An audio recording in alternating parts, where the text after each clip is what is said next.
Greetings, fiends. It's your old pal Horror Mike doing a condensed version of Friday night's show, which was part one of the 1950s science fiction, horror, and fantasy film series. Now, the difference with this condensed version will be that it's pretty much going to be a top 10 sci-fi horror films of the 1950s with some new material added that was not seen on Friday night's show. But first, let's talk about some of the platforms that you can watch most of these films on. Tubi.tv, one of the other great free platforms. It is an ad-based platform, so you're going to see commercials, but everything is free. They have several of the films I'm going to mention tonight. Next up, we have Movieland TV. I watched Movieland TV a few years back, and at that time it was kind of sketchy. It disappeared. It was gone for a while. Now it's back, and it's better. It is much better. They do not have a website equivalent of their channel like Tubi does. Here is the Roku page, as you can see, with the Movieland logo. So if you have Roku or Amazon Fire Stick, etc., and you can add channels, I highly recommend that you add Movieland. They currently have over 400 science fiction and horror films. Next up, we have Plex TV. Now, Plex TV, once again, is an ad-based platform. It's free. Not as good as Tubi or Movieland TV, but you will find some films that those other platforms don't carry. And we have Pluto.tv. They do have films that the other platforms don't have, including 1950s science fiction, horror, and fantasy films. First up on the top 10 list, it's going to be The Thing from Another World, 1951, the classic Howard Hawks production and excellent adaptation of John W. Campbell's Who Goes There, the original novella written in the late 1930s. And for the time, I think they did a fantastic job with this film. The screenplay is great. The dialogue is excellent. The acting is top notch. Granted, they changed the nature of the creature because, let's face it, folks, in 1950, when they were making this film, they didn't have the makeup effects technology to do the type of effects required to do a direct adaptation of Who Goes There. You may be familiar with John Carpenter's version from 1982, which is much closer to John Campbell's Who Goes There. But still, The Thing from Another World is absolutely fantastic. Highly recommended. You can watch it on Tubi. It is on Movieland and probably a few other platforms. And here is the trailer to The Thing from Another World. Get in the corner. Now hold this in front of you. Stay by the light switch. 1.9. Needles hit the top.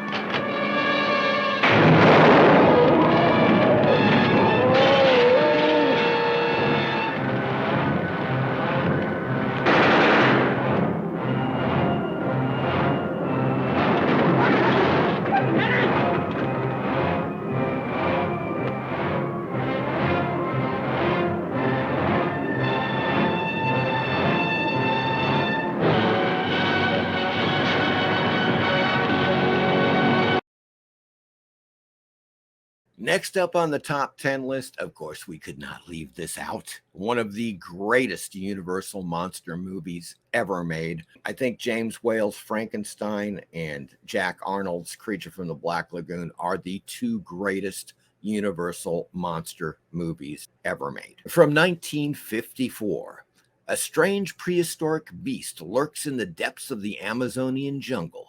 A group of scientists try to capture the animal and bring it back to civilization for study. Directed by Jack Arnold, writers Harry Essex, Arthur Ross, and Maurice Zimm. They did a spectacular job with the screenplay. Starring Richard Carlson, Julie Adams, Richard Denning, and more. Acting is top-notch. The writing is fantastic.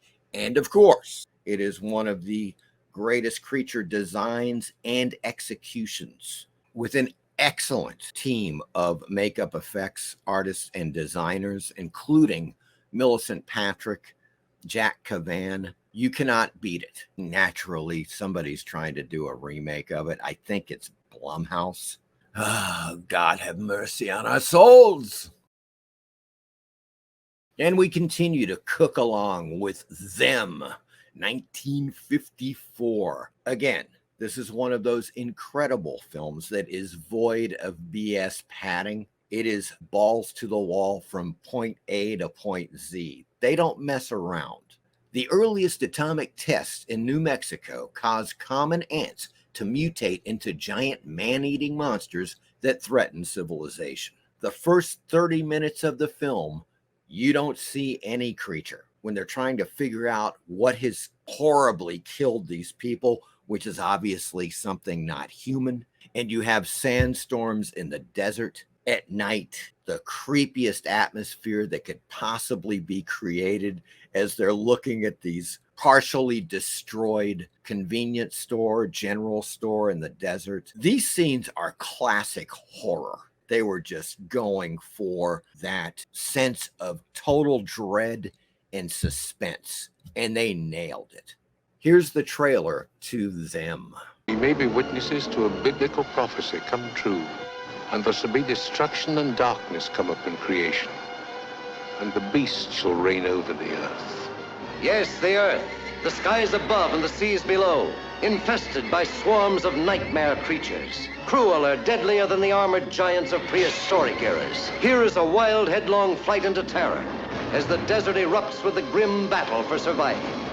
Here is a fear-frenzied moment of suspense as mankind totters before a thing that multiplies faster than it can be killed. Here is a desperate plunge into the black depths of the earth, where human courage challenges the brute force, the slashing jaws, the poison fangs that guard the subterranean nest where the beast spawns its terrible progeny. To all units, condition red. Drain 267 is the target area. Repeat, condition red. Drain 267 is the target area.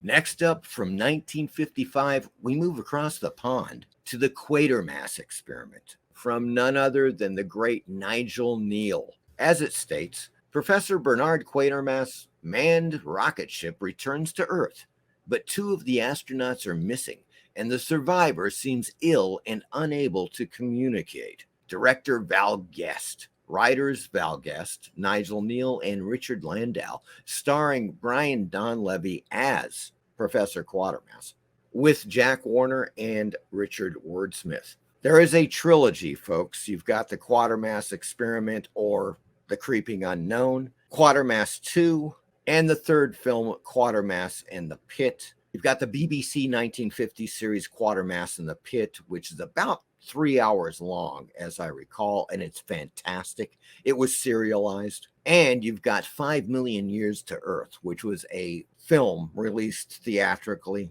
Quatermass Experiment is one for the books and deserving of top 10 status as far as sci-fi horror films of the 1950s.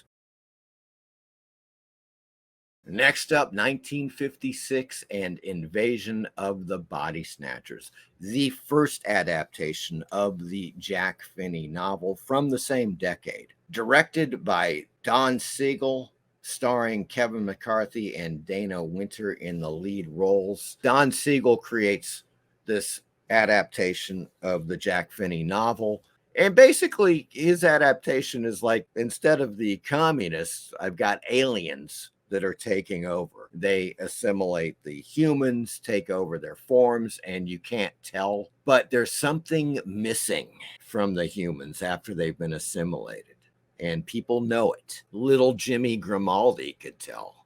As it says, a small-town doctor learns that the population of his community is being replaced by emotionless alien duplicates. From a fantastic novel by Jack Finney, screenplay by Daniel Mainwaring, Richard Collins, And once again, starring Kevin McCarthy, Dana Winter, and Larry Gates in the top roles. The novel was once again adapted in 1978 by Philip Kaufman, and that is a fantastic film. Then in the 90s by Abel Ferrara, another very good and totally different take. In approximately 2010, another version called Invasion, starring Nicole Kidman. Let's put it this way, as far as 21st century genre films go, it was good. If you haven't seen the original, you've got to check this out. It is a masterpiece by Don Siegel. I believe it's available on Movieland TV and Plex. And here is the trailer to Invasion of the Body Snatchers. They come from another world, spawned in the light years of space, unleashed to take over the bodies and souls of the people of our planet, bringing a new dimension in terror to the giant super scope screen. Whatever intelligence or instinct it is that can govern the forming of human flesh and blood out of thin air is fantastically powerful, beyond any comprehension. A cursed, dreadful, malevolent thing was happening to those he loved. From city to city, an incredible, hysterical panic spread. As the unimaginable becomes real, the impossible becomes true. Stop and listen! Stop and listen to me! Listen! Listen! Listen to me! They're not human! Can't you see? Everyone! They're here already! You're next!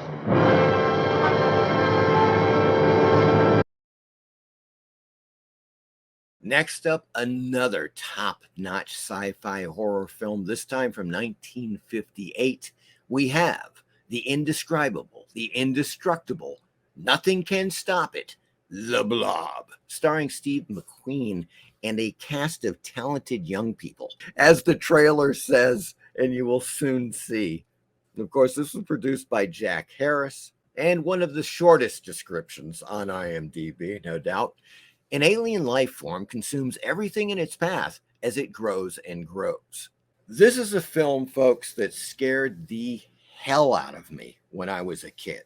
I'm talking 7, 8 years old, watching this film on Creature Features or whatever Saturday morning show. The one thing that really freaked me out about The Blob, as well as another film from Japan called The H-Man, similar types of creatures in the sense that you couldn't escape from them.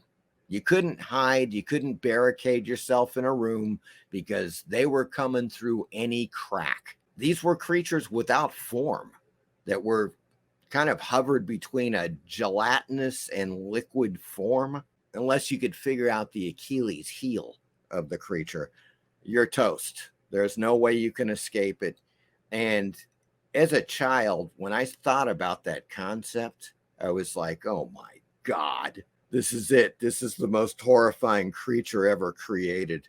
It's coming in, folks, and it's going to kill you. It's going to eat you alive, assimilate you, and you're going to be part of that blob mass. That's about as horrifying as it freaking gets. And here is the trailer to The Blob.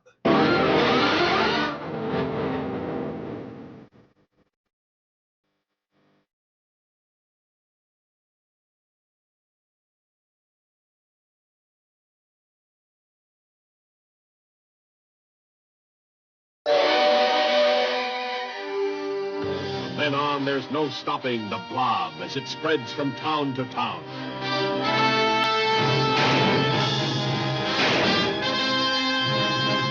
It's indestructible. It's indescribable.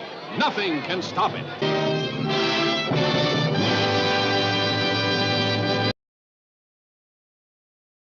Next up, another one of my favorites, Fiend Without a Face. I watch this once or twice every year. Yes, it's low budget. What they do with that budget is freaking fantastic. 1958, Fiend Without a Face, based upon a short story written by Amelia Reynolds Long from 1931, first published in Weird Tales Pulp magazine. The first 40 minutes of the film, you don't see the creatures, right? They're invisible. They're moving around and they're killing people in a horrifying manner. And it's just great suspense. It's creepy as hell. There's that sense of dread And then when the creatures materialize, they look freaking fantastic. Their brains with the brain stem, superb stop motion animation. As it says, a scientist's thoughts materialize as an army of invisible brain-shaped monsters, complete with spinal cord tails, who terrorize an American military base in this nightmarish chiller. Directed by Arthur Crabtree, screenplay by Herbert Leder, original story by Amelia Reynolds Long, starring the one and only Marshall Thompson, Terry Kilborn, Michael Balfour. Here is the trailer to Fiend Without a Face. The entire spinal cord is missing. But that's incredible. It's as if some mental vampire were at work. Does it come from another country or another world? We're facing a new form of life that nobody understands. I believe it feeds on the radiation from your atomic blast, and that it's evil.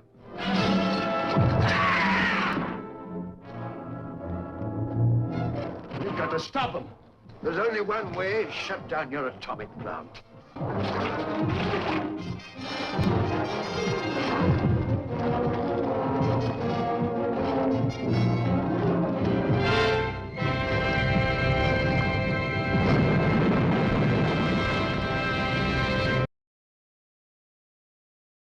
Next up from 1958, It, the Terror from Beyond Space. Another personal favorite of mine. I love this film. Marshall Thompson, once again, folks, he got around in the 1950s and for good reason. Solid actor, really good, always brought something to the table with the films. A mission sent to rescue the first manned expedition to Mars is invaded by an unknown life form, which stows away on the rescue ship.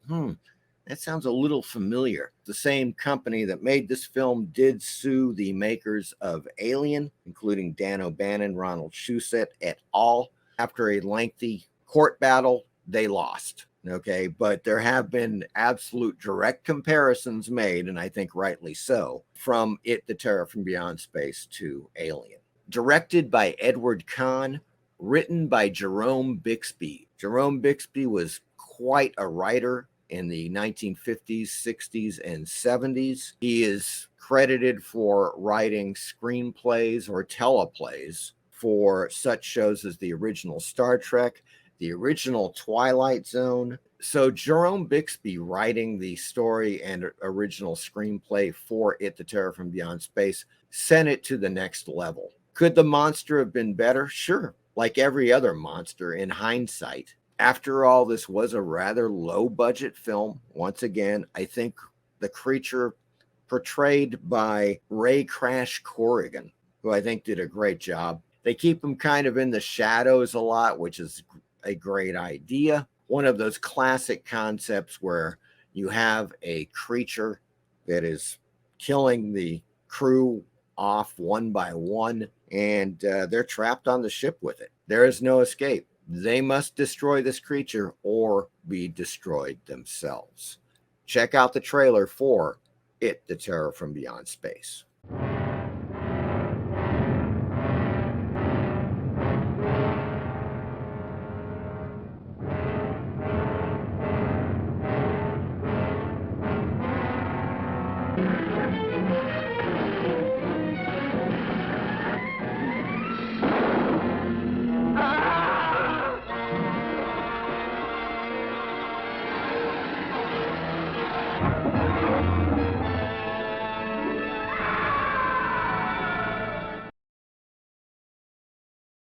From 1956, we have Forbidden Planet. And I'm sure some people are thinking, yeah, that's just science fiction. That's not sci-fi horror. But you're wrong.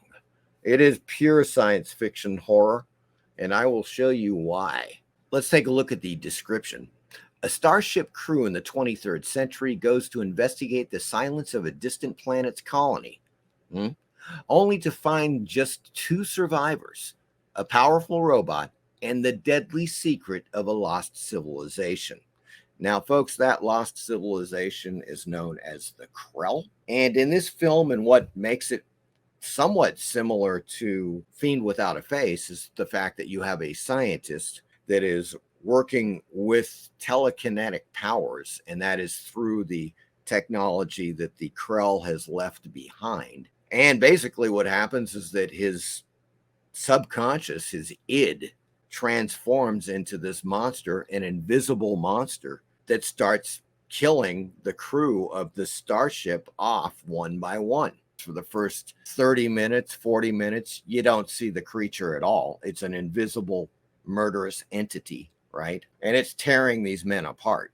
At night, it creeps. You see the footprints with the weird, fantastic electronic soundtrack. It creeps and it goes up the steps into the starship, and then you hear the hideous screams. That is pure horror. Then you have all the science fiction trappings, spaceship going to another planet, the incredibly advanced civilization of the Krell, amazing production for Forbidden Planet. As a matter of fact, I don't think I've ever seen anything quite like it. There is a double issue of Cine Fantastic magazine. I want to put it late 70s, early 80s. That is the most in-depth look at this film that I've ever read in my life, with tons of photos, including blueprints of the spaceship and of the scientist's lair, of the house that's built on top of the ancient Krell civilization. Blueprints, folks. They went all out. There's no doubt about it. Robbie the robot is what I consider to be a classic robot. I still think he looks better and functions better than most of the robots I've seen in 21st century science fiction films. Gotta tell you, because most of those, they just use a human anyways, and they'd be like, well, that's a robot, you see, but they look totally like humans. Yeah, that's a real easy way to do it. On the IMDb page, as you can see here, you will find a lot of great stills from the film. Highly recommended. Matter of fact, there's, as they say, 231. Some of these stills I've never seen before. Everything about Forbidden Planet is top notch. They don't mess around. It is such a well done film. And number 10 on my top 10 sci-fi horror list for the 1950s. This one's going to be a little controversial. If you've read the original H.G. Wells novel, it reads like a science fiction novel, right? I would never say, yeah, that's sci-fi horror. However, what they do with the War of the Worlds adaptation from 1953, they add some elements to it that are unmistakably horror. They add some classic horror tropes to War of the Worlds, and that's what kind of tips it into the sci-fi horror realm for this adaptation of the book. If you've seen it, you know what I mean. For example, the whole sequence in the farmhouse where they're hiding out, interior is all shadowed. One of the alien creatures is inside with the main characters, Gene Barry and Ann Robinson. You see it moving in the background in the shadows. That whole sequence is classic horror. One of my favorite genre films of the 1950s. As it says with great brevity, a small town in California is attacked by Martians, beginning a worldwide invasion. War of the Worlds, directed by Byron Haskin. Of course, originally written by H.G. Wells, script by Barry Lyndon, starring Gene Barry, Ann Robinson, Les Tremayne, and a great cast. Incredible special effects in War of the Worlds, co-produced by George Powell with a team of about 24 special effects, visual effects artists. Let's take a look at a trailer for War of the Worlds. This could be the beginning of the end for the human race. For what men first thought were meteors or the often ridiculed flying saucers are in reality the flaming vanguard of the invasion from Mars.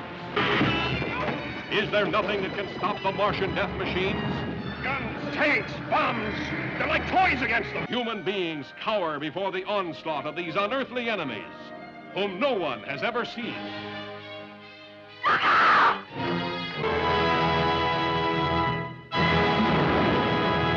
And there you have it, folks. My top 10 favorite sci-fi horror films of the 1950s. I hope you enjoyed this video, and as always, please like and subscribe. Thank you.